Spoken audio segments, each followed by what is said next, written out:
Жогорку соттун төрагасы Замирбек Базарбеков укук булагы долбоорунун жетекчиси Фред Хьюстонду кабыл алды. Жыйынга өлкөнүн жогорку сот органынын жана USAID'дин укук булагы долбоорунун өкүлдөрү катышты.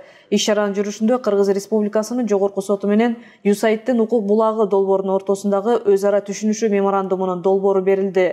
Ошондой эле эл аралык уюмдун өкүлдөрү талкууга бир катар маселелерди көтөрүштү.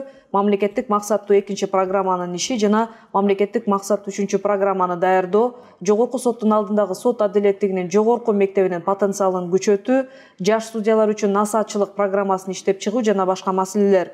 Жогорку соттун төрагасы Замирбек Базарбеков көтөрүлгөн маселелер сот системасы үчүн актуалдуу жана кызыктуу экендигин белгиледи. Тараптар өз ара аракеттенүүнү жана жемиштүү кызматташууну улантууну макулдашты.